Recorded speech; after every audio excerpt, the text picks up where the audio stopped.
All right, Billy Cunningham, we have Sheriff Richard K. Jones joining us in about 7 or 8 minutes about the issue of drug use. And we ought to declare at some point the war on drugs is lost.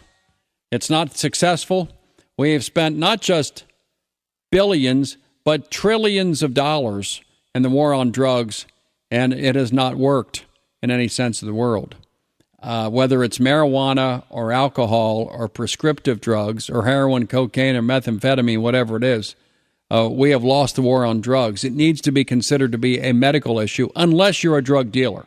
If you're dealing in the misery and the addictions of others, then I would like to have the full force of the law come down on you in a very, very nasty way, because that is serious stuff. On the other hand, if you are an individual who is strictly a user of marijuana or beer, given a choice, I'd use marijuana rather than alcohol. Alcohol is evil. People go nuts. People go crazy. People drive cars.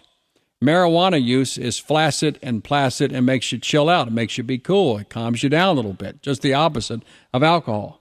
And so for those who profit off cocaine and heroin, to me, they belong under the jail, not in the jail. And we had a circumstance now where a very good student at Miami University in Oxford was found to have used heroin at the time very close to the point of his death. I think there might be some question from the family as to whether or not this student actually died of heroin addiction. But it was a little bit surprising because when Miami officials were told about this male student who's in like computer sciences, a bright kid, a white kid, I might add, was involved in heroin, it was like a shock. It was like unbelievable. It can't be true. Something's going on. The answer is yes, something's going on. Well, we are a drug-dependent culture. If you want to lose weight, take a drug. If you have a headache, take a drug. If you want to get high, take a drug. If you want to come down, take a drug. If you want to go to sleep, take a drug. If you want to wake up, take a drug. And we have drawn the line as to legal and illegal. And sometimes the line is somewhat obscured, such as prescriptive drugs. When I have on Attorney General Mike DeWine, he talks about the pill mills that are all over Ohio. When I talk to KSP officials in Kentucky, they tell me exactly the same thing, that there are that the biggest abused drug in America today are prescriptive drugs. That on the surface appears to be legal, but of course they're not. So we're going to have Sheriff Richard K. Jones to talk about drug use at Miami University, and it is everywhere.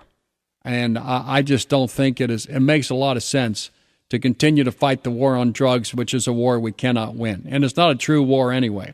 I've represented lots of individuals who have been involved in the drug trade, and the great majority have been so-called users who have to do often bad and nasty things to get the money to function.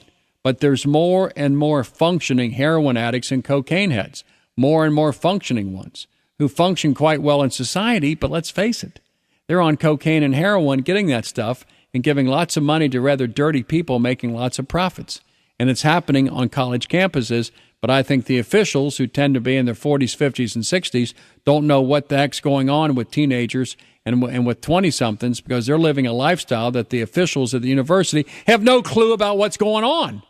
And that was the case at Miami, which is perceived by some to be the best public university in this part of the country. And it's also a great bargain and a great buy because it is rural. It is a smaller campus compared to like Ohio State or UC. And it tends to be perceived as a good place to go to college, but not if there's heroin addiction and cocaine all over the place, which I don't think is the case at Miami.